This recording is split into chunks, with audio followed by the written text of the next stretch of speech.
ગુરુ બ્રહ્મા ગુરુ વિષ્ણુ ગુરુ દેવો મહેશ્વર ગુરુ સાક્ષાત પરબ્રહ્મ તસ્મૈ શ્રી ગુરુવે નમઃ. તસ્મૈ શ્રી ગુરુવે નમઃ. ઈષ્ટદેવ ભગવાન શ્રી સ્વામિનારાયણ તથા વાલા ગુરુજી અને સર્વે સંતો ભક્તો અને મારા પ્યારા બાળ મિત્રોને મારા ભાવથી જય શ્રી સ્વામિનારાયણ.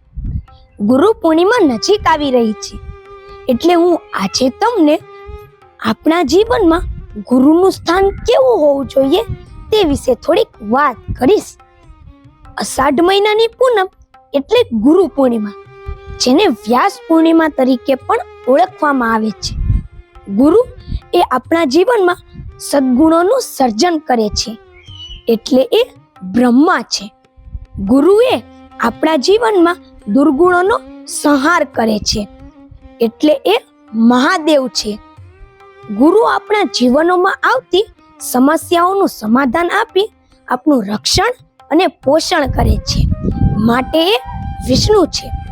પરબ્રહ્મ નારાયણની ભક્તિ અને ભજન કીર્તનથી ભગવાનની મૂર્તિનું સુખ આપે છે, માટે એ પરબ્રહ્મ તુલ્ય છે. ગુરુ એ જ્ઞાનનો ભંડાર છે. તેમની પાસેથી જેટલું લઈએ તેટલું ઓછું જ છે. ગુરુ એ શિષ્યના જીવનને અંધકારથી પ્રકાશ તરફ લઈ જાય છે.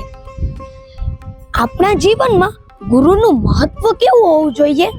આપણા સાહિત્યો તેની સાક્ષી પૂરતા કહે છે કે સંત ન હોત ઇસ સંસાર મેં તો જલી જાત એ બ્રહ્માંડ.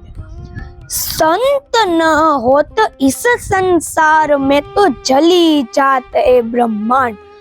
आ तो ज्ञान केरी लहर से, आ तो ज्ञान केरी लहर से ठारत ठारो ठाम, ठारत ठामो ठाम. દત્તાત્રેય પણ પોતાના જીવનમાં 24 ગુરુ બનાવ્યા હતા. ભગવાન કૃષ્ણને પણ સાંદીપની ઋષિ ગુરુ હતા. ભગવાન શ્રી રામચંદ્રજીને પણ વશિષ્ઠ ઋષિ ગુરુ હતા.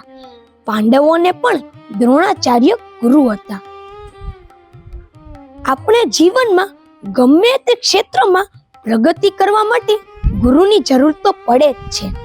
ભલે પછી એ ક્ષેત્ર આધ્યાત્મિક હોય કે ભૌગોલિક, પણ ગુરુની જરૂર તો પડે જ છે. ગુરુનું મહત્વ ગોવિંદ કરતા પણ વધારે બતાવવામાં આવ્યું છે. કોઈ કે સરસ લખ્યું છે, ગુરુ ગોવિંદ દોનો ખડે કિસકો લાગુ પાય.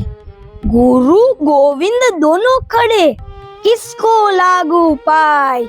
બલિહારી ગુરુ આપકી જીને ગોવિંદ દિયો બતાય. બલિહારી ગુરુ આપકી જીને ગોવિંદ દિયો બતાય.